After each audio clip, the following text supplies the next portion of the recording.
I want your audience to experience true joy and happiness and fulfillment and feel like their life truly has a meaning and has a purpose. And if you have a problem in your marriage, if you have a problem with your kids, you have a problem with your finances or any area in your life, right? I promise you, if they put enough focus on the solution, the outcome is always going to be so much better than they ever thought possible.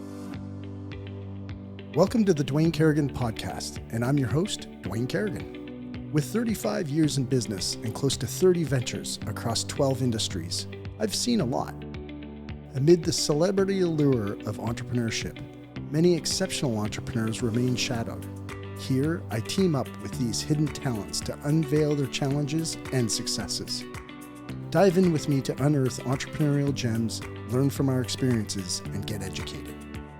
So, ladies and gentlemen, I have a dear friend of mine, Adel Sayegh, who is, I've known for like 16 years. I consider him a role model. Like in the identities that I've created, Adel is one of those people that just has the ability to endure anything that God or the world or, has to throw against you. And your story is unbelievable. It's an unshakable journey of overcoming obstacles. And I mean, from the time you were a kid, you immigrated from Jordan. You're one of 10, or are you one of 11? One of 11. One of 10. One of 10. Right? One of 10 kids. One of 10. Raised in absolute poverty. Lived in a one-room house. And then immigrated to America. Joined the Marines, became a Marine, and then, started a business called USS, or Universal Surveillance Systems, and then grew that business. And we'll talk about that. But get to the point where you're offered like somewhere, I think it was somewhere in the range of 350 million for it. You turn it down, and then I actually don't want to go into, guys, I gotta hang in here. I'm leaving this as a cliffhanger because it is wild. So, brother, thank you for being on the podcast. I'm so looking forward to just really catching up on this story and your journey and how you frame it. And then, I'm really interested in pitching and catching those experiences. So, dude, welcome to the show. I appreciate you, man. I love you. You know how special you are to my heart, Dwayne. Yeah, we met, like you said, 16 years ago. Can you believe that? How fast time flies. And it's crazy. It's certain people come into your life and they leave an impact on your heart. And you have been one of those, just a brother, someone that I would consider, a man of integrity, your character, your morals, You've been one of those that just rock solid brothers that's been in my life, and I'm so happy that we're able to reconnect. And thank you for having me on your podcast. I'm hoping to be able to bring life and shed light on some of my life challenges. I know every single person out there, we were talking earlier, that goes through a season, and some of those seasons are very challenging, daunting. Sometimes they may seem overwhelming, and hopefully we'll be able to just share just how I was able to overcome some of those challenges that life throws at us. Well, thank you for your compliments. The check is in the mail. But I mean, I remember, I won't say the first day I met you, but I remember meeting you like for that those first moments. And I remember walking away going, oh my God, that guy's badass. Like, just like your courage and your strength and your fortitude. And, when we met, you were, building the business and like really driving. And then I think about those times and where you were. And then, I think of the word evolution, how you've evolved. And there's the saying that, only the strong survive. And I think, there's a part of that's true, but that's not the whole story. And I think in you, that is true. Right. You are strong beyond measure. But you're also flexible, especially in your mindset and how you've grown. So I'm really interested in digging in. I was actually trying to think, like, where do we start on this? Because I don't like, we don't have to go back to when you were born, but I know you came here. I know you immigrated to America. You joined the Marines. I'm curious, like, what did that stage of life look for you? I guess I feel like it may. I don't know for sure, but I feel like it may frame a little bit about who you were in terms of a person, and then the evolution of who you've become, and then what happened in your business, and and there's lots of lessons. Obviously, we are a business podcast, but I'm a big believer that business is a series of relationships, and one of the biggest relationships that we have is with ourselves. And Yes. um, so, dude, where do you want to start? Yeah, well, let's start with the childhood because I think that kind of really frames, just my upbringing, and just the character and what I endured. My book, I've been working on my book for a number of years now, and started out with being 12 chapters. We're up to 16 chapters, and the book was really more about my life story, what I endured, and regardless, my goal was regardless of what season that you're in, right? Whether you're going through just financial hardship, bankruptcy, whether you're going through just loss, whether you're going through trials, whether you're going through betrayal, family issues, business issues, whatever season you're in, whether you're in a growth mode or in a mode where everything is just falling apart. I'm hoping to be able to bring light to some of those challenges. And so the book was not so much about my life story, but I wanted to speak life into every person that would read the book. To speak life into them in the sense that no matter what season that you're going through, I want to help you have breakthroughs in those seasons. And I wish I knew then what I know today because it would have made my life so much simpler. I would have had the peace in my heart that I didn't have growing up. And, I talk about it in my book. It literally starts out this way, Dwayne. It says, most kids don't have recollection when they're 2 years old, but when bombs are dropping around your home, glass is shattering, ceilings are falling, walls are just blowing up. It kind of leaves a distinct memory in your mind, and literally that's how I recollect life. I was born in '65. In 1967 was a 6-day war with Israel.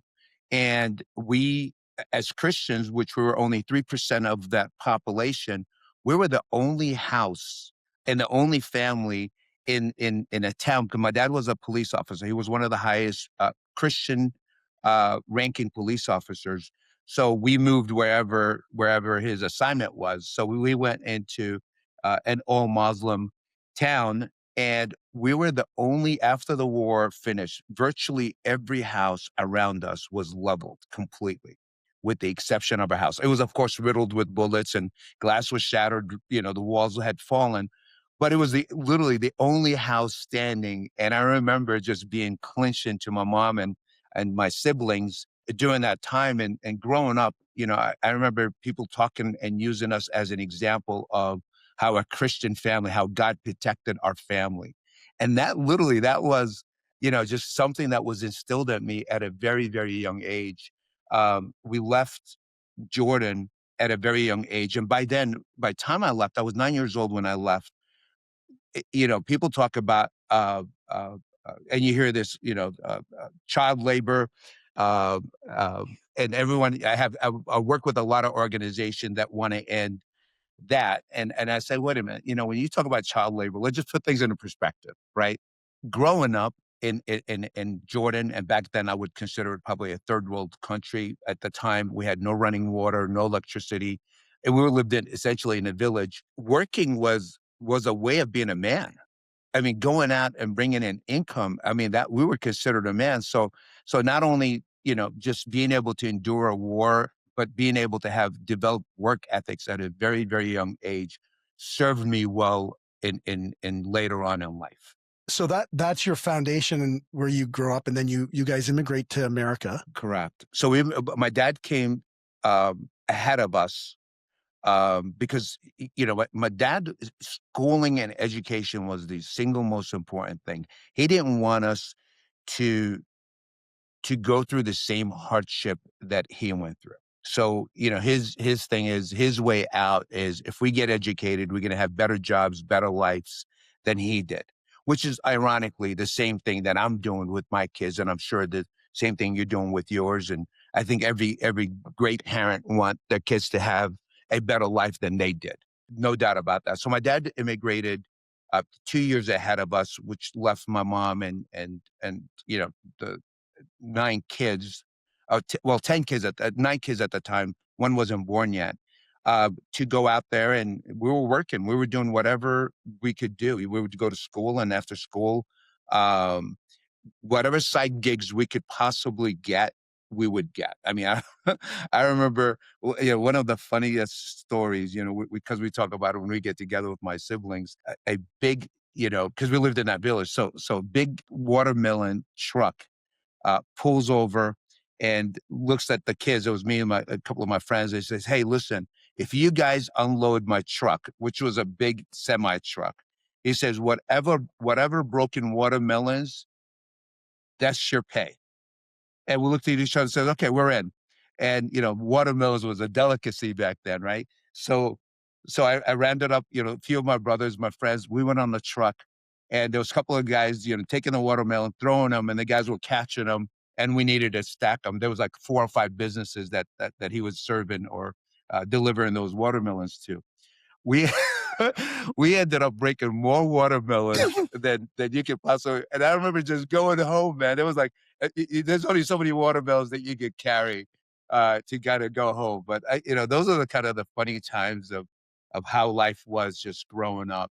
But it really instilled in us a sense of character that I wouldn't trade for anything. And when you talk about being in poverty, we would eat meat, chicken once a month, and because that's all we could afford. We would go out literally in the fields daily and kind of select our food, things that the average person probably didn't eat, and we would just basically, my mom would just turn it into a master dish. And we didn't know we were in poverty because almost everyone around us was in poverty, but I would say probably out of our neighborhood, we were probably the poorest of anyone.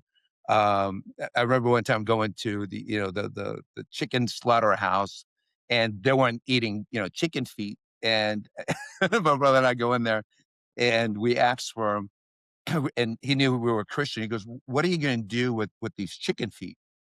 And as like we were embarrassed to say we're going to take it home and eat it. I was like, "Oh, it's for my rabbit." He goes, "Rabbit don't eat chicken feet." I says, "Ours does." So when we get together, we talk about these, just how we grew up, man, and just how simple life truly was, how beautiful life was, and it created a bond between me and my brothers that it became unbreakable. And even later in life, there was something special about just growing up in that one room house. You mentioned it earlier in the podcast. There was 11 of us, 9 kids, my mom and dad, and that one room was our bedroom. It was our dining room. It was our study room.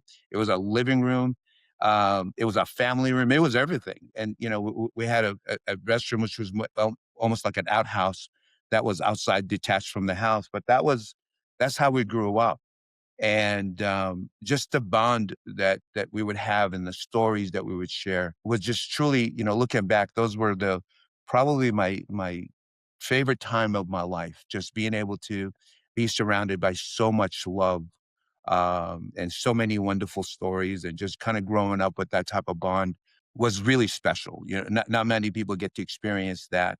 Looking, I think people looking from the outside, looking in, they probably saw us as a poor family that felt probably maybe sorry for us. But honestly, that was a gift that I look back and I says, "Man, what an incredible blessing that was to be able to grow so close to one another." And I remember my dad, um, if there was one fig on a tree, he would just grab it, and before he takes the first bite, he who like literally take it into tiny little pieces and feed each and every single one of us. That's how my dad was. And those are the memories that I have that of my dad that I truly cherish. It's amazing just your statement about those were I think you said those are the greatest memories of my life or the greatest times of my life. And I reflect on, nowadays parents feel like they've got to take their kids to Disneyland to get an experience, or they've got to, have certain things. And I think we miss the message or the understanding that like children don't need, these big trips or experiences in order to get the lessons of life and to really, be happy. I noticed that once we were in Haiti and we were shooting a music video on a business that I used to own, and this is back in 2005, and we were down on the near the beach. We were prepping for this shot on the video, and I remember the sun was coming up, and this family, 2 children and a husband and a wife, and they got out of this car that was rusted out, no wheels. The whole frame was sitting on the ground. It was a very large, older vehicle, and that was their home. And they got out of they got out of this vehicle, and the kids just started immediately playing with this ball, and they were kicking the ball. And I just remember seeing the husband and wife like so happy, and the family was so happy, and they're playing, and the sun's coming up. And I remember thinking, man, look how happy they are with so little. And nowadays it requires us to have so much to be happy. And we put this, like, whether it's, I mean, it's gone successively, more and more, lack of a better term, pressure to have something become something or be something because of, and I'm not going to blame it on social media. I think it's just society is trending towards, you know, it just, I think sometimes the message gets lost. So thanks for sharing that story. I think it was really, really powerful for me anyways. I think many parents feel um, that they have to do so much to gain the kids' respect or gain the kids' love or feel like they've done a good job as parent. And sometimes we forget about truly, they just want our presence. They just want a mentor. They want a father figure or mother figure, whatever figure they're looking for in their life. They want someone that believes in them. They want someone that encourages them, not to go out buy them the nicest car or take them to Disneyland and do these things. And just kind of growing up here in the U.S. and I'm sure we'll go back and I'll share the kind of the story going in, but to kind of reinforce what you just said, later in life, I remember just kind of growing my company. We went from the garage and I was literally on the trajectory of being $1 billion company. We had a $380 million or thereabouts cash offer plus stock options, which got me close to the $1 billion valuation. And I remember we took a trip to Zimbabwe and we adopted a school that had 800 kids. And I remember my wife and I were just kind of going there and just cooking and doing all this stuff and, just trying to really rebuild the school. And to your point, man, I remember kids playing in a soccer field, no grass, it was just old dirt. Half of them had no shoes. That we had a little radio that they were listening, they were dancing, they were so full of joy, so full of life, so full of goodness in the most beautiful, purest way. It reminded me of my childhood. And what dawned on me in that moment in time is 2 weeks earlier, I was at a friend home, uh, just right outside of Beverly Hills, and lived in an incredible mansion. And he was cheating on his wife. I know he was telling me his wife is cheating on him. His 5-year-old kid was throwing a tantrum because he didn't have the latest and greatest game, and it had put things into so much perspective that some people think true happiness and peace lies in, if I get to have this house, if I get to have this lifestyle, if get to have this money, then I'm going to have all these things that I ever wanted in life, bro. And if you can't be happy with nothing, you're not going to be happy with anything. I don't care, private jet, yachts, and everything you could possibly imagine, which I used to have I didn't have happiness the way I did as a little kid, and I certainly didn't have happiness the way I do right now. And to your point, I think sometimes we just lose perspective about life, the real meaning of life, the real meaning of what is success. I think if I was to ask 100 people to define success, I might get 100 different answers. And everyone defines success, and I know majority of us, certainly I was, at some point in my life, defining success by the wealth I created, because that's just how society defines success. Just how much money you're making, right? What kind of house do you own? What kind of cars you're driving? What vacations are you going on? Yeah. How big is your That was almost business? a definite. How How much big is your sales does it business? do? Yeah, yeah, yeah. Exactly, exactly, Yeah, right? yeah. That's the definition society wants you to identify as success. But Tony, we both know Tony, and Tony, and I love Tony Robbins, and his definition, he says, success without fulfillment is the ultimate failure. I love that definition because it is so true. Success without if you're not living your life purpose, you're not living fulfilled and feeling that you're so much greater than then you're a failure. And I don't mean that, to insinuate, that if any of your listeners are successful, that they're failures. I'm just saying that truly the ultimate success is when you have peace in your heart and you feel like you're making a difference in the world. You're impacting people's life. Anytime you've ever served or you've given or you're donated, man, there's a sense of goodness in you. Sometimes you almost feel guilty. It's like, man, I'm not supposed to feel this good, Right. serving others. But I think this is how God rewards us to say, do more of it. To me, that's success is when you live in life on your terms, when you have peace that surpasses understanding in your heart, when you truly feel like you're making a difference, whether it's in your kid's life or in at work, or you're impacting people's life in a profound way.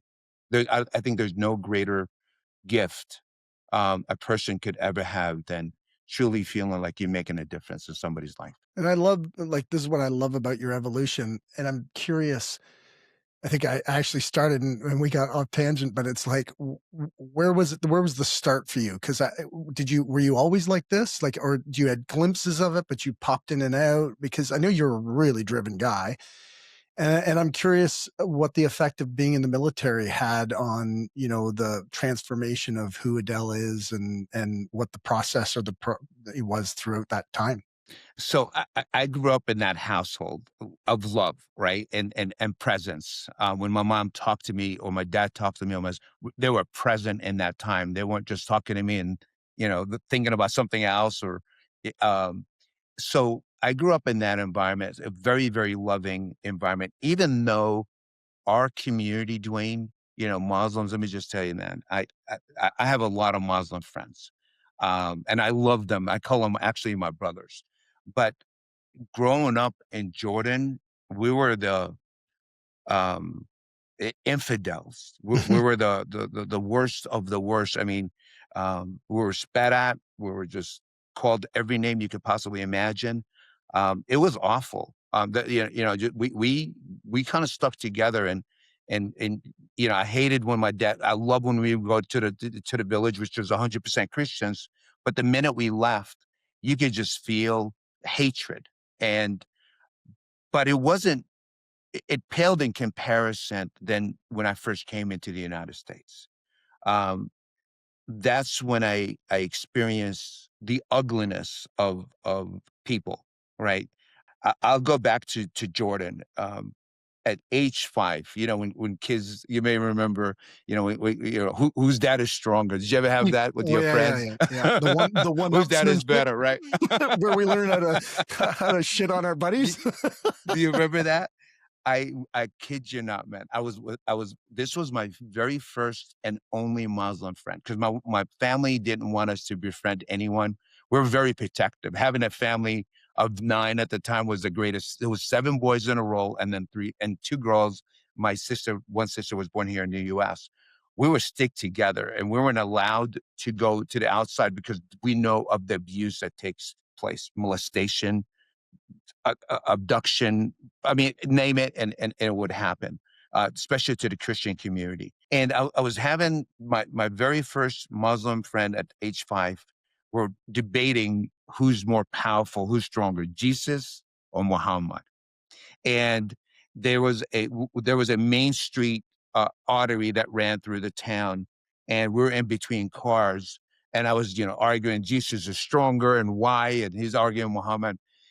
He pushes me into incoming traffic and says, "Let me see how strong your Jesus is." Oh, Literally wow. pushes me on. I get hit by a car going 45, 50 miles an hour. I fly, you know, and uh, I literally shattered almost every bone in my body. And I remember sitting there.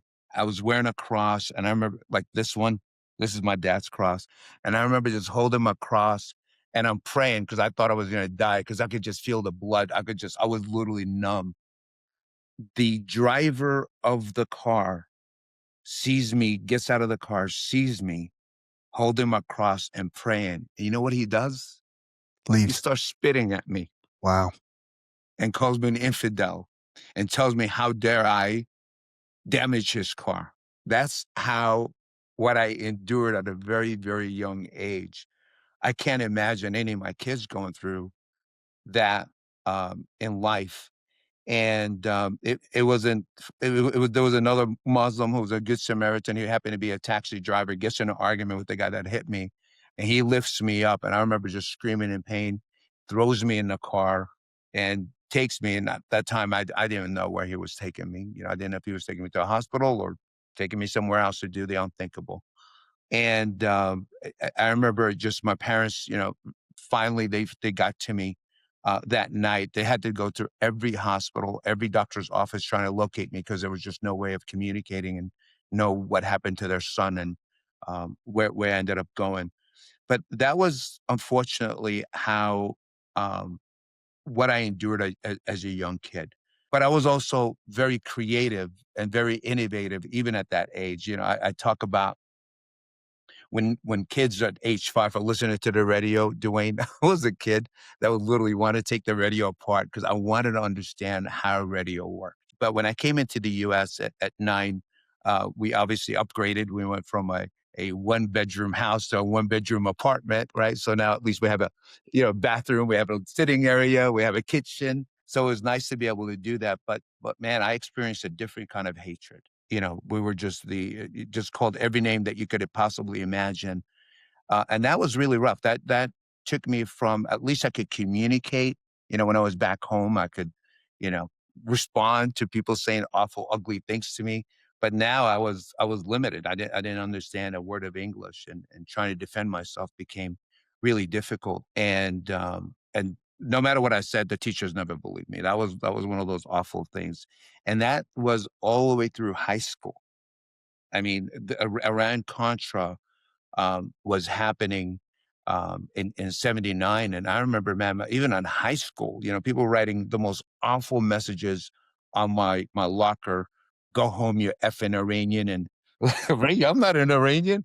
You guys are so clueless. There was so much ignorance, but Right. bro, there was so much hatred. I didn't want to interact with a lot of people for that very reason. I just felt so misunderstood. It was difficult growing up that way until I was 17. I graduated from high school a year early. I had 2 scholarships, full ride scholarships to go anywhere I wanted. And I remember talking to the recruiter at the Marine Corps, and I got excited about wanting to serve my country. And here's what I would tell you, how do you say thank you to the greatest country that gave your family and you an opportunity that we won't otherwise have? So I was always, even though I suppressed myself from the outside community, I was so beyond grateful, like beyond grateful, because I was able to practice my faith and be who I am. I restricted, I stayed more in line with my cousins and my family, and that was really my inner circle, my inner community. But I couldn't go into Marines because I was only 17. So I remember talking to my dad and my mom, and I had two brothers were serving at the time. One, the oldest brother was in the army. Third oldest brother was in the Marine Corps. I wanted to go in the Marines. I wanted to be an infantryman. And my dad says, over my dead body. He goes, you're the smart one in the family. You're going to college. What you do after college, get your degree, what you do with it is up to you. My mom was completely against it. So I did what any 17-year-old ambitious kid would do. I went back, forged my dad's signature because at that time I used to sign. My dad didn't speak much English. My mom did. I used to sign all their bills and do all their stuff. So I literally forged their signature to go in. And I remember the day that the van came to pick me up. I had packed up, overnight, and I knocked on my parents' door to let them know I'm leaving. And my dad didn't say a word. He just looked at me. He goes, "It's time, huh, son?" And just tears came down. Went kissed my mom. She was still sleeping, and he says, "You take care of yourself." And that was it, man. I left, went in the Marine Corps, which was the best decision I've ever made in my life because that's where I got to experience true brotherhood.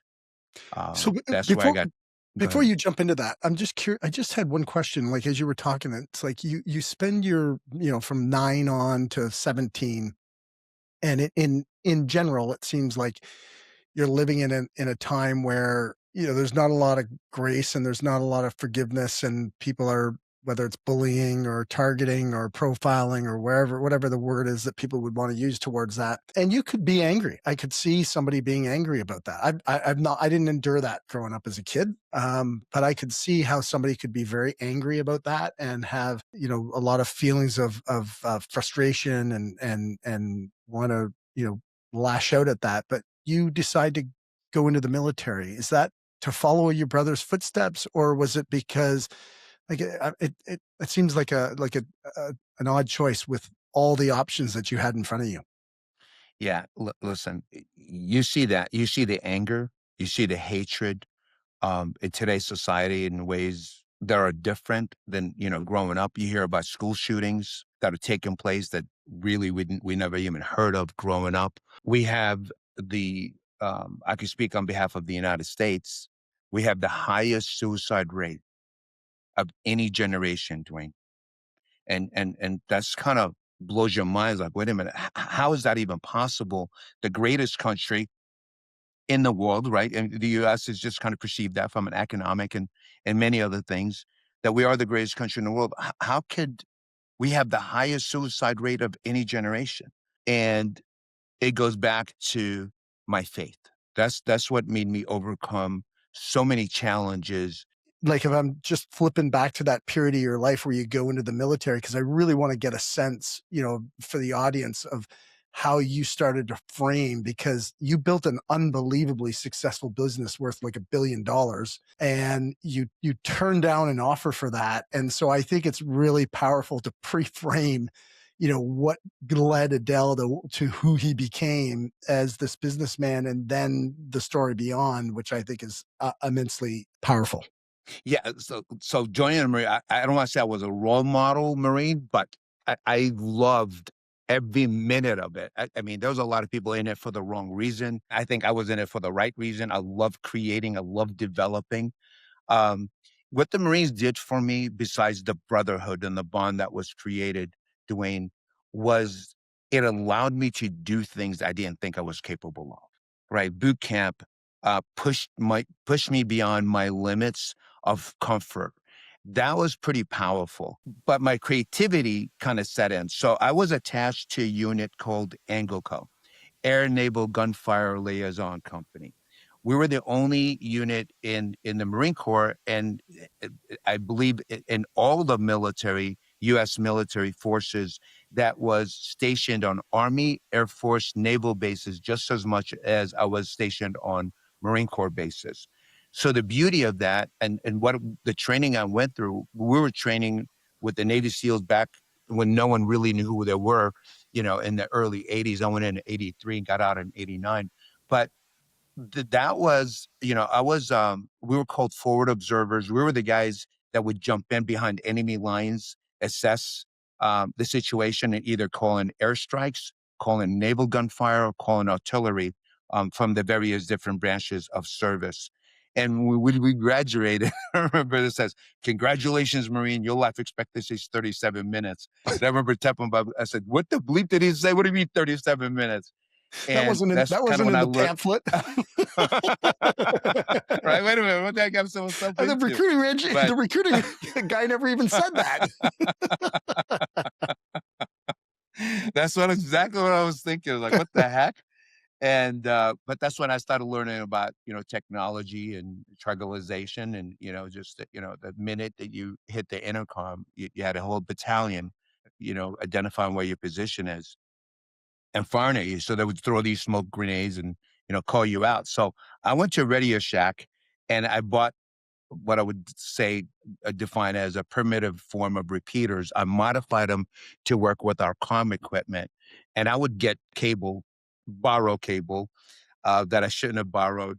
And we would run them sometimes I'll get as much as a quarter of a mile, and I would put these repeaters, and we'd be calling it airstrikes or gunfire. Would be under a tree, sipping bourbon, and they'd be. I thought it was funny how we were decoying and how we were overcoming what they thought can be done, until I got a tap on the shoulder and it says, "Hey, come here, Marine. Tell me about this technology that you created." And that was really the beginning of me transforming, because I didn't realize I had a gift, Dwayne, at that age. I just thought, anyone could develop it. If you're in a situation, if you're faced with a problem, you can overcome it. But looking back on my life, I could tell you right now that God has trusted me with the most beautiful gift that I didn't realize then, that I could solve problems probably different than the average person can. If you share with me what a problem, and it could be any problem, whether it's marriage, kids, business, struggles in any area in your life, just my mind worked a little bit differently than the average person. But especially when it came to creating and developing things, that's kind of what served me well. So right after I got out of the Marine Corps, I just wasn't sure what I wanted to do. My brother was I wanted to get into law enforcement. Actually, I did know what I wanted to do. I applied for the Los Angeles PD. I wanted to get into the SWAT. I had friends in the sheriff, and like, no, Adele, you don't want to be in the LAPD. You want to be a sheriff. It's more like a Marine Corps. So I knew my heart was going to go to law enforcement, only because my dad was in that. Even though I was going to college while I was still in the Marines to get my degree, just so I could say, Dad, here you go. And my brother worked for an insurance company, MetLife, and he says, "Man, you need to come in and try it out." I said, "Well, insurance? I know nothing about it. What do you want me to do there?" And it wasn't something that I ever wanted to do, but they had a personality assessment. So I said, I'll do it. While I was waiting, because I had applied. I've gone through the testing. I went through the interviews, and I was just waiting to hear back. And so I went and did this personality assessment at MetLife, and I get a call within, I don't know, a week of my assessment, and it was the branch manager, and he goes, "Adele, I have to tell you this. I've been doing this for X amount of years." He goes, "You got the highest score we've ever seen, 19 out of 19." Right, the highest score was rated based on a 19. I had no idea, Dwayne, what the heck that meant. So my brother goes, "Man, just try it out. Why are you waiting for long? Why don't you just give it a try?" And I didn't see myself doing it. But when I met with the manager, he started talking about, you know, um, uh, uh, financials, the stocks, mutual funds.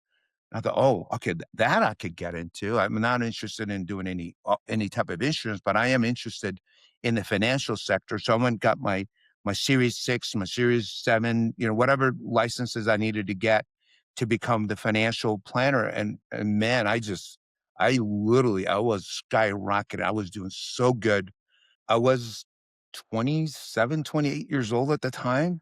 I was making $250,000 a Wow. year. That was a whole lot of money back then. That's a lot of money back Um, then. Yeah. yeah. Oh yeah. I remember just like I got my first, I got a brand new 735 BMW. I bought a house. I mean, before I even turned 30, I had so much that I accomplished, and I became the youngest manager in the history of the company. They had me on, magazines and interviews and all that. And honestly, I'm gonna tell you something. I never thought I was special. I never looked in the mirror and was proud of what I saw. It was just I didn't know. I mean, it is what it was. All I did is just explain the market and the investment vehicles, and and I did exceptionally well, but I hate to say the word hated. I I knew that wasn't the life that I wanted. Earlier, you had drawn on something there that I thought was interesting, which was you had made the comment about like, in the military, you loved the brotherhood, but what you really loved was the fact that in the military, they pushed you beyond where you thought you could go. And it seems to me like, you talked earlier about doing kung fu when you were younger and then being into the military and you do things beyond what you thought. And then you get into MetLife and then you're the, youngest manager. Like there's a level of, you used the word confidence earlier. So I'm trying to like, I don't know. I don't want to create a thread, but I'm curious how much of those building blocks for you of being in those places created this level of confidence in your ability, to be able to.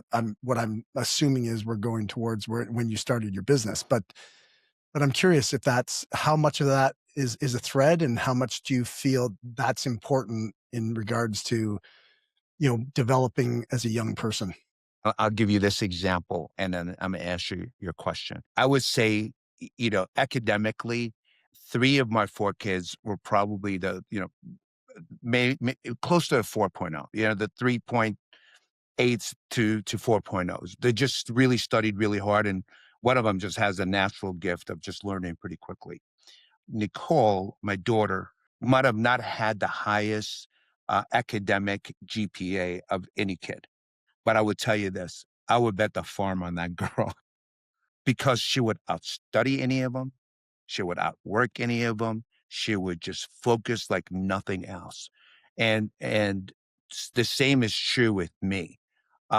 Whatever I put my heart and my mind to, it doesn't matter what it is. I'm 100% all in. I don't do things half-ass. When I make a commitment, I'm all in, brother. And, building a business, I'm 100% all in. Marriage, same is true with me when I got sick.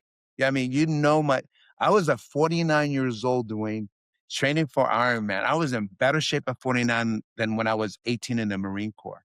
Financially more blessed than I ever thought a human being could possibly be blessed. And then when I got the knock on the door and it says, Adele, I don't care what you invented. I don't care how much money you have. I really don't care who you know on pancreatic cancer. It took that same level of dedication and same level. I'm all in. I'm going to win. I'm going to beat this.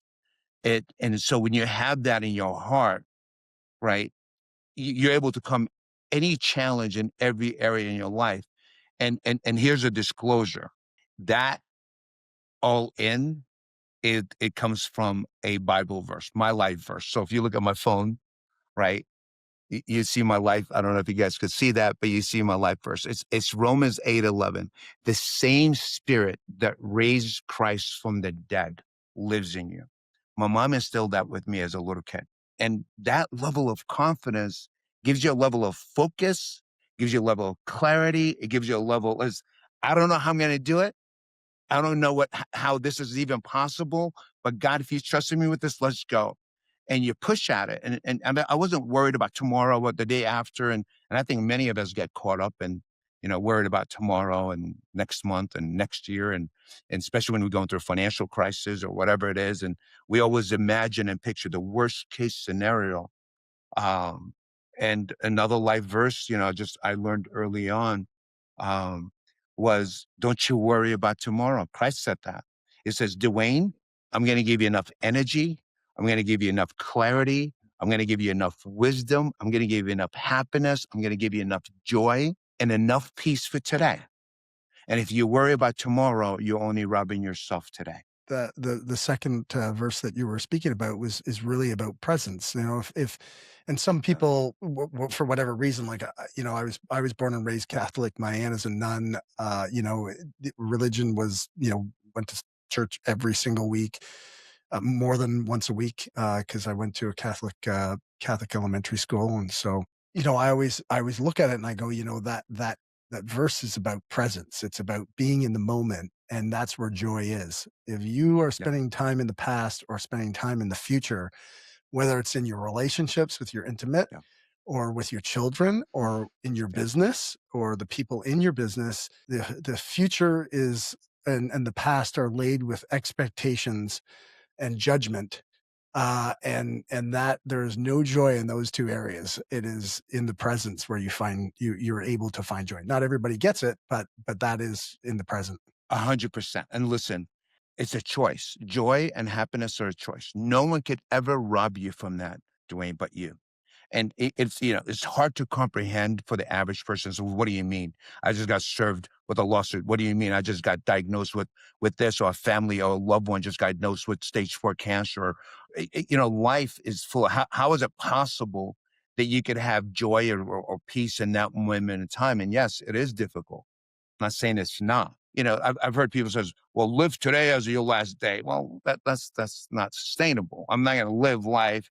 If I knew it was my last day, I would do things that I'm not going to do on a single daily basis. That's not sustainable. But man, when you wake up in the presence of God, in a place of gratitude, and I'll give you an example, if I may. I felt God put me in the hospital, and endured what I went through, just so I could witness people who had freak accidents and lost their eyesight. Because the minute I open my eyes, I have a different level of gratitude than the average person. Um, when I'm walking to the bathroom, brush my teeth, I have a different level of gratitude getting there, because I've seen a lot of people in wheelchairs, and I've seen a lot of people getting freak accidents, and they're lugging an oxygen tank everywhere they get.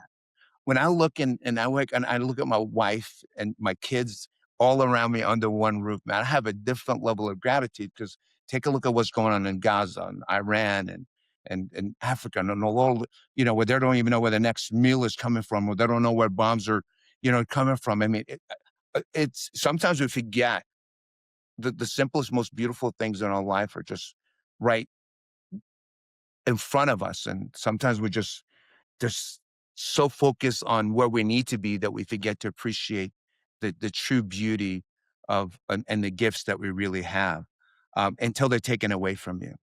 Well, Um, so if you don't mind me asking a question here, like because I'm trying to not get into too much into the hospital stuff because I want to level this up so that for the listeners, but obviously it's out of the bag that you had pancreatic cancer and that was one of the things. But we'll get to the journey of that. But I'm curious what you had to say to people who I mean, there's people who have seen maybe equally or more, especially doctors in hospitals, ER doctors see all kinds of crazy stuff, paramedics, firefighters, police, our emergency services people, God bless them for the work that they do, but they see some amen. horrible Amen. things and they get Yes, they stuck do.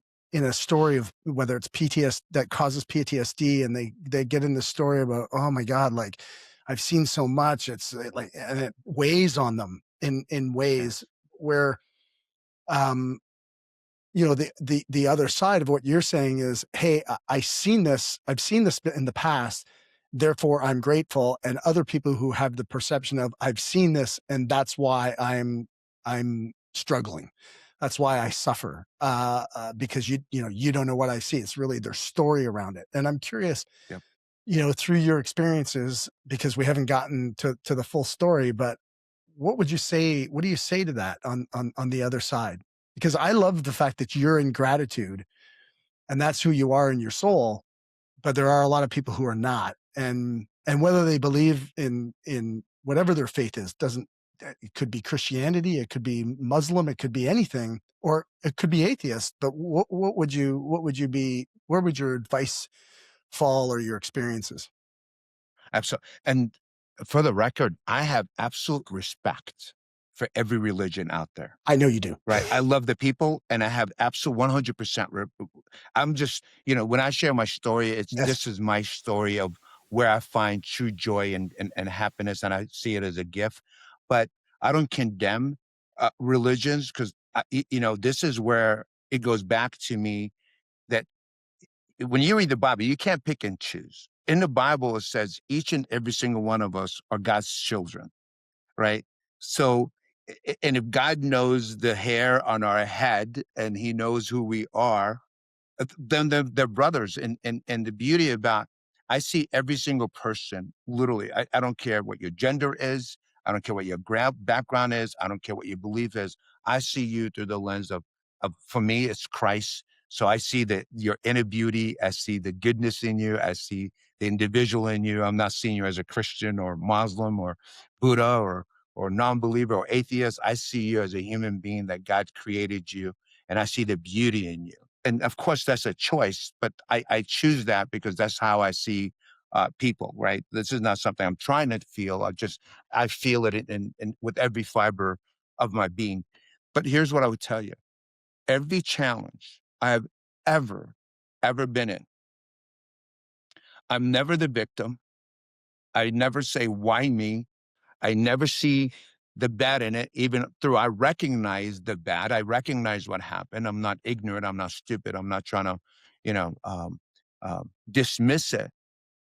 But I always go and says, God, what's the lesson am I learning here today? What insight do you want me to have? And it makes me just hug my kids a little bit more. It makes me tell my wife I love her even more because I've seen a lot of people leave home and the kids never come back home. I've seen spouses get into car accidents and never return home or something tragic happens. And even though I see those tragedies, it makes me recognize the things that I would have otherwise not seen. When you're just so focused on all your problems, your issues, your depressions, what you're going through, financial, marriage, kids, and the list goes on and on and on, financial bankruptcies, whatever it is that they're going through, when you focus, you can't see anything else but the issues and the problem. And you're always going to see the worst case scenario. But when you're looking on the outside and you say, God, what is it am I learning from what I'm enduring right now? And we'll talk, I filed for bankruptcy early on. If I tell you the amount of people that I talk to that are going through bankruptcy, that I speak life and hope into, it's unreal. When you're impacting people's lives and you're changing people's life, you're fixing you're healing internally.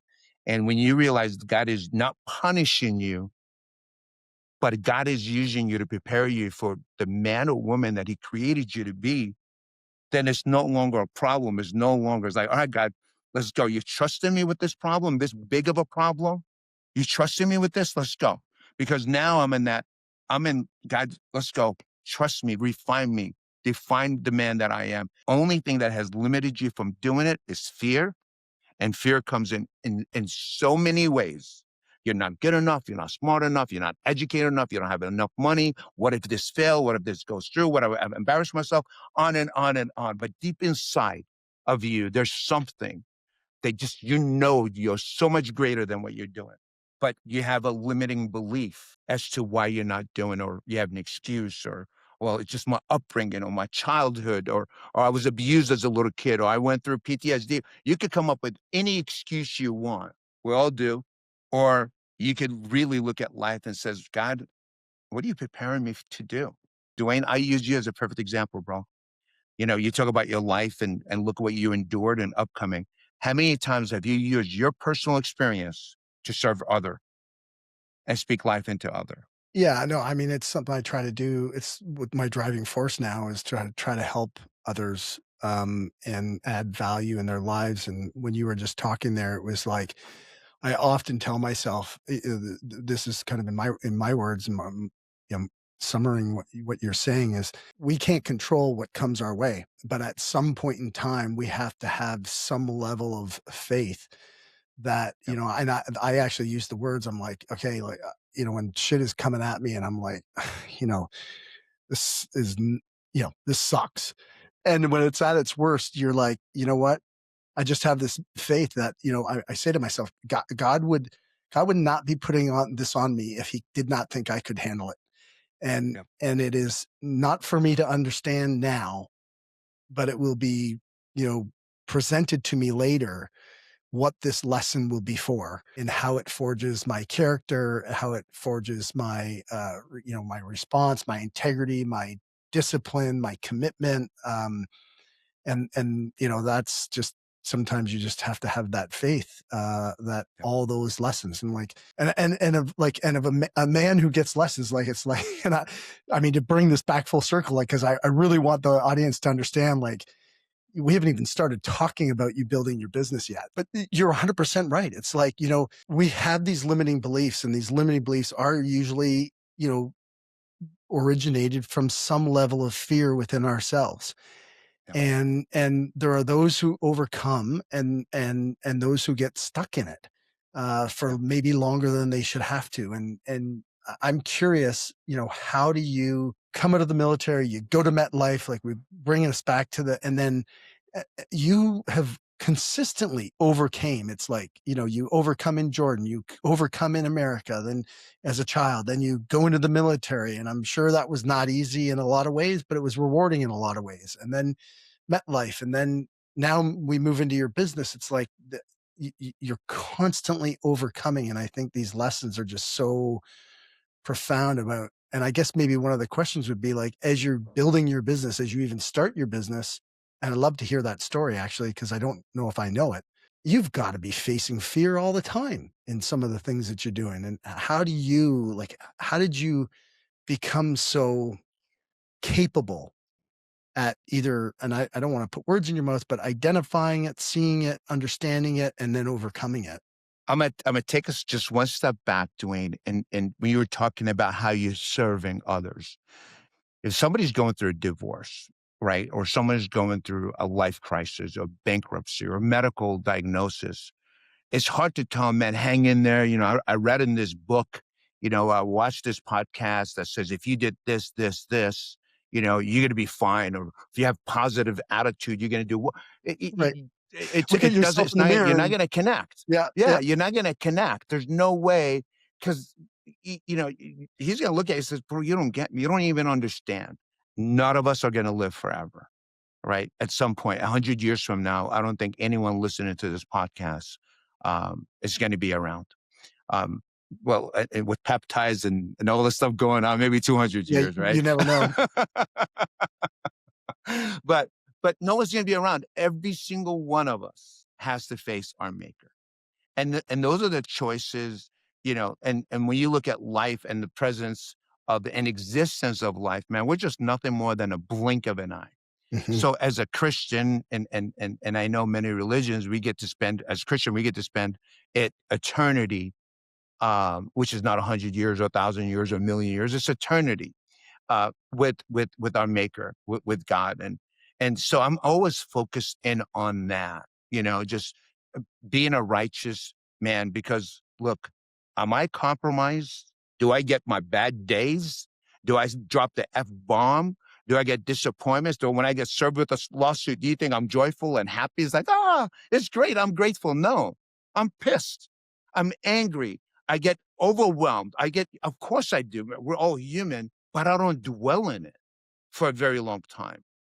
I don't focus in it for a very long time. I just deal with the situation at hand, and I overcome it. So, those are the type of things that allows me to see the world through a completely different lens, knowing that is I have a choice of how I want to live my life. The way the Marine Corps pushed me outside of my comfort zone, you know, I know many of your listeners will be faced with situations, and I don't wish this upon anyone. I want your audience to experience true joy and happiness and fulfillment, and feel like their life truly has a meaning and has a purpose. And if you have a problem in your marriage, if you have a problem with your kids, you have a problem with your finances or any area in your life, right? I promise you, if they put enough focus on the solution, the outcome is always going to be so much better than they ever thought possible mhm. versus the problem. And many times we hear the problems. My kid's doing this, or my kids are this. And I'm not saying they're not, but are we putting the same level of focus and attention on them, winning them back, winning my spouse back, that I am on my business or other areas of my life? I don't know. Only the person, that's listening to this, or dealing with that situation knows. It's such sage advice because we often will, as when I say, humans and people will, we often will connect in our problems, and we all look to share them, and rather than connecting into the solutions. And so, where your focus goes, your energy flows, and Absolutely. that is, a huge part of it. And Absolutely. you know, it Absolutely. And listen, it's hard. Sometimes we want to get in that victim role because that's our upbringing. That's how our programming. So all I'm saying is sometimes we have these great ideas and we're inspired to be the best versions of ourselves. But that limiting belief that the enemy wants to slow you down is what limits them from being who they want to be, who God created them to be. I believe God trusts each and every single one of us. And the Bible talks about talents. Each and every single one of us has such a unique talent, such a unique gift. We're all different than one another. I love everyone's perception. I welcome everyone's perception. Um, I just, I don't ever want to walk in a room and feel like I'm the smartest or the brightest or what in the room. I want to surround myself with those kind of individuals. But the kind of individuals I want to surround myself with is the one that speak life into me, the one I could speak life into. I don't want to be surrounding myself with the negative neighbors because there's a lot of people, sadly, man, they will suck all your energy and all your creativity and all of your juices because all they have is all these problems and you want to fix them, but it gets overwhelming. And all I'm saying is you need to surround and everyone needs to surround themselves with someone that believes in them, someone that brings out the best version of themselves. Because Yeah, that's when you feel most alive. I love that. I'm really interested in jumping into the business so that people get a framework of, because I don't, like I said, it's never the lesson that we think we're going to get. We go off and try to conquer the world, which sometimes looks like, and for our listeners, business, it's a business podcast. And so that looks like a business, that's the vehicle, but it's not necessarily the destination. And it clearly wasn't for you. So I'm just curious, like, well, I am curious just for the story purposes. So you go to MetLife and you become the youngest manager. And then what moves you from that? I'm assuming you went directly into your business. I no. So I got married, of course. Yep. And I was good at what I did, but I just wasn't happy with what I did. I knew in my heart that's not where God wanted me to be. And so even though I had the financial means and I was super successful at that young of an age, there was a part of my life that just felt empty. Because how many times have to your point that you were just saying, you have this image of, man, when I get that car, when I get that house, I'm going to be so happy. You are, but then a week, a month, a year, like that's it. Like what's next? And for me, I was at that.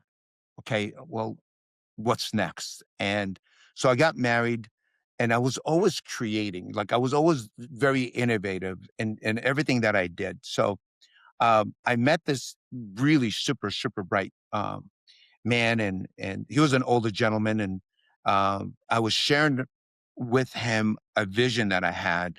And I'm going to take it one step back. I was actually watching a TV. Do you remember OJ Simpson when Mhm. you know, he was driving back to the house and he was going to, the slow mileage. It was in the back Yeah, all the and police were the chasing him, and helicopters and all the police. Yep, I remember exactly. exactly where I was when that happened. Yeah. Is that amazing how we all Mhm. have that recollection? So it was right around that time there was a bank robbery that had taken place. The SWAT team had gotten in there and they had surrounded this bank. And 8 hours later, they weren't able to communicate or connect with the robbers. But when they got into the bank, they realized the robbers had left before the SWAT team got there. It was like embarrassing, kind of egg on your face. Like, how is that even possible? So they were holding the hostages hostages.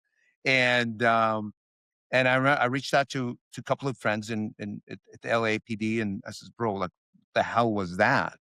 I said, "Why don't you guys like access the bank's cameras and view them remotely?" And he says, "Adele, I don't know what's your background, but that technology does not exist today." I says, yeah, it does. He said, and you got to remember, this is now 30 years ago. And he goes, no, no, it doesn't. And I says, well, I could prove to you it does.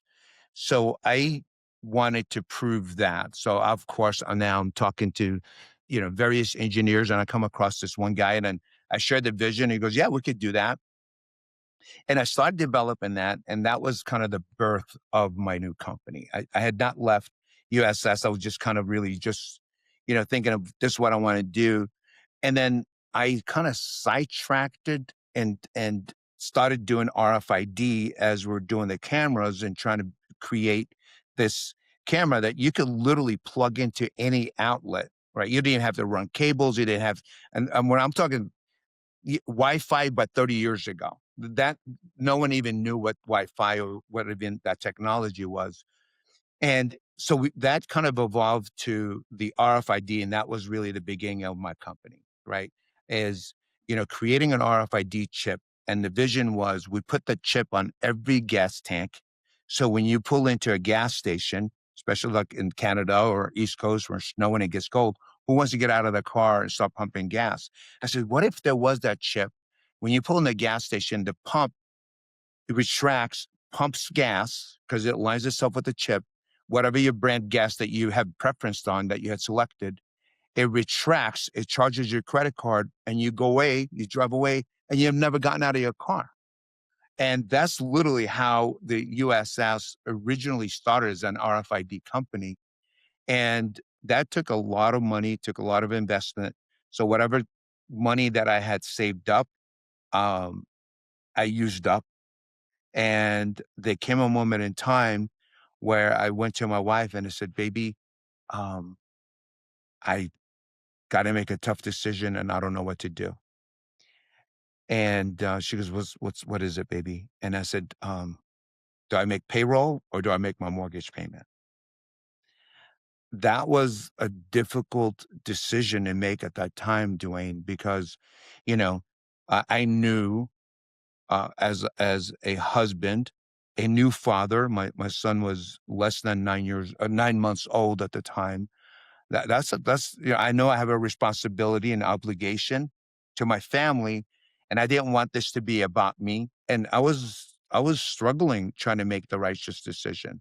I knew if I didn't pursue it, likely it would die off because now I have to go out and work and get a job. And I certainly didn't want to go back to MetLife or go back at least into that world. Not that I had anything against MetLife.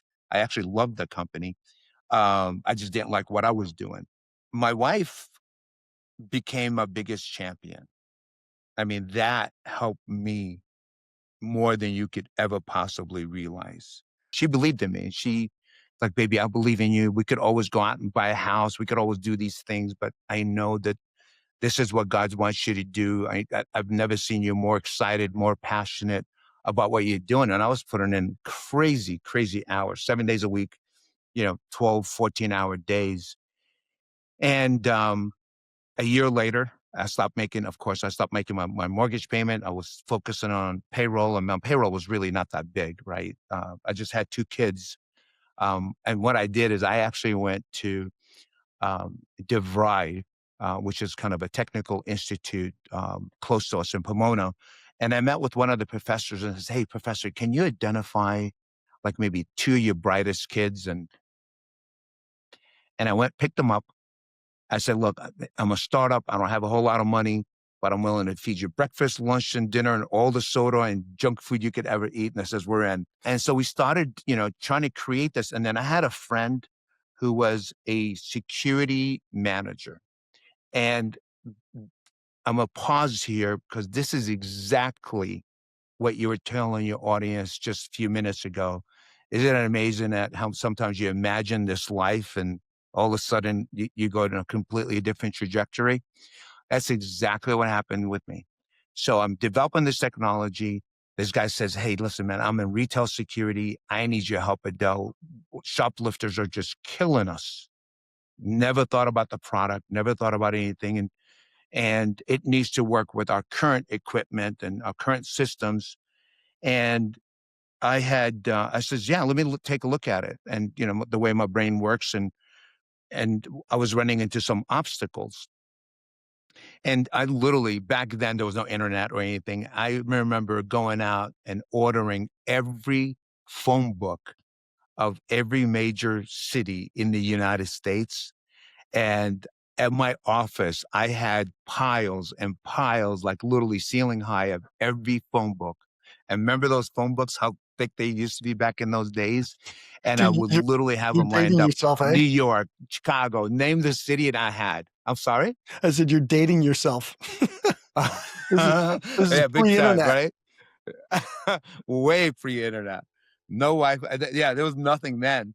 And I must have called, Imma say, keeping conservative, no less than 100 different engineers, and every single one told me, "It can't be done, can't be, physics says can't be done, you're wasting your time." But I never gave up. Like, I didn't believe what they were telling me. These are experts, graduates from, Ivy Leagues, and they have credentials and successful businesses and track records, and they're telling me that it can't be done. But I didn't take that as, "Okay, stop doing it and focus on something else." They're missing something. And those 2 kids from DeVry, that's when I actually picked them up at that moment in time, and I says, "Here's what I'm working on."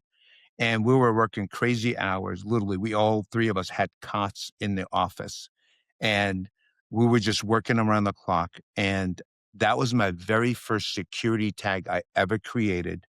And it was the size of, if you were to take, we had to put it on a board that was 4 feet wide and 6 feet long. I mean, it was the largest mass. You could just imagine, I'm talking feet long. That was a security tag. And but that was just the concept to say we could get that to work. And then we reduced it to, at that time, the world's smallest security tag is what we ended up creating and innovating, from 2 guys that didn't have the MIT credentials and the success records. It just took 3 guys that had an incredible level of passion and determination, and we're not taking no for an answer. And by that time, I had lost my house. They foreclosed on it. The bank foreclosed a year after. So I now live, I'm essentially homeless. I got my wife.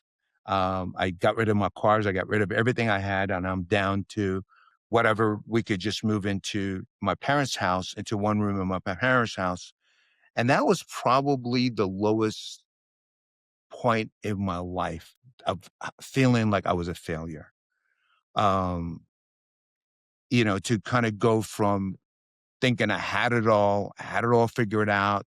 Everyone looked at me as, their role model, and they used to use me. Look at what Adele has done at such a young age, and to lose it all. And then I had to file for bankruptcy to top it off, because I had bills I couldn't even pay. And we were talking about, being grateful and being happy and being content. Well, it's hard to, when you're in that moment in time.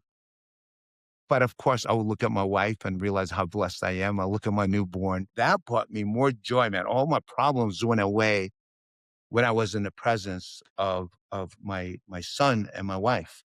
And then things got really, really hard, Dwayne, where just financially, like now, whatever little I still had left, I couldn't even I couldn't even get the food that I needed to keep these guys going, because it was just all pure expense. And we were trying now. So now we got the concept approved, we got the tags done, designed, and now comes the cost of the mold, and that mold was at that time $40,000, Oh, plus, which money I didn't even have. And my wife says to me, what little jewelry she had, which was not much at all. I remember, like, sharing with this with her. I was really, I was, just vulnerable, because for the first time in my life, I thought I had it all figured out, and now I don't. I was like, and now fear setting in. What if this doesn't work out? What if this isn't going anywhere? What, I just lost everything. I lost my house. I lost my job. I lost my car. I lost my identity, right? Because all that stuff was tied into my status. And so she takes what little jewelry and she hands them to me, and she goes, "Baby, how about just go pawn this, go sell this." And bro, whatever jewelry she has wasn't a whole lot. And I, I choked up because all those awful things just came to my mind at that moment in time that I just mentioned. And I says, no, baby, we're going to be okay. I just felt like the presence of God. I says, God, I'm putting all at the altar. It's your idea. It's what you want me to do. I'm lost. I'm confused. I'm overwhelmed. Um, so please, Lord, just have grace and have mercy on me just as I'm going through this. And I could feel it in my heart that it was going to be okay. And we got this, we sold a couple of products that were testing it. And out of the blue, I get a check that was a surprise, bro, out of like nowhere. I had liquidated my 401k. I had liquidated everything. And I got this check that I had not been expecting. And it gave me a new sense of life. And before you know it, I had people just like, hey, we love this product. We tested it. We want it. We love this product. We tested it. We want it. And business started taking off. But before then, I was already working 14 hours. I'm working 20 hours a day, 7 days a week, nonstop. And then I started seeing a light in the end of the tunnel. And for the first 13 years of growing this, it was a lot of grinding. My wife and I never went on an extended vacation. Our vacation consists of maybe leaving Saturday morning or Friday late at night through Sunday. And that was it. That was probably the whole year vacation. But I was so determined to build this. And yeah, my family sacrifice. And, you know, I was not always there, but when I was there, I was present as much as I possibly can.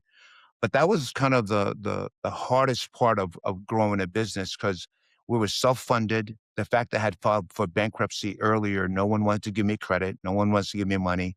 I wasn't educated to the level of going out and raising money or connecting with the right people. You know, the only one I knew is banking and family. I didn't want to go to family because I didn't know.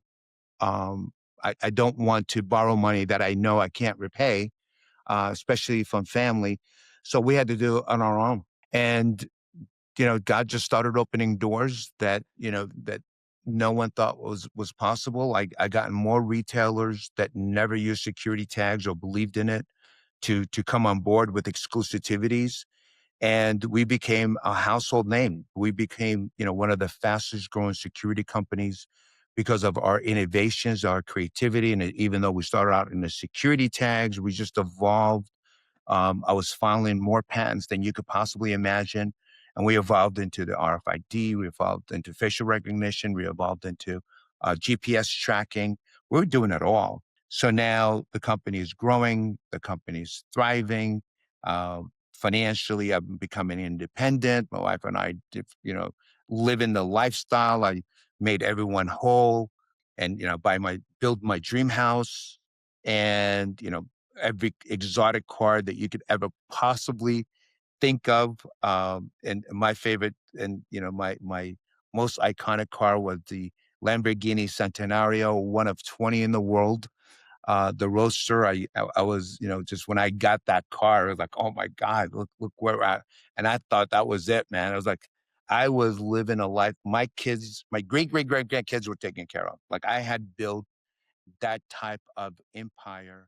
Hey, everybody. Thanks for tuning in for that conversation. The follow-up will happen next week.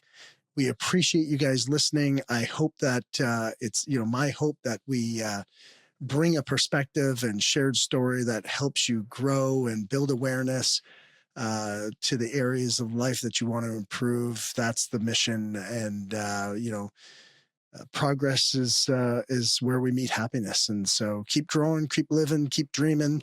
Appreciate you guys listening. Thanks for listening. I appreciate you being with us. If you found value in the show and know a friend or coworker who could benefit from this conversation, please share the link. Remember, each share creates a ripple effect of knowledge and inspiration. And if this podcast has supported you in any way, please support us by clicking the follow or subscribe button.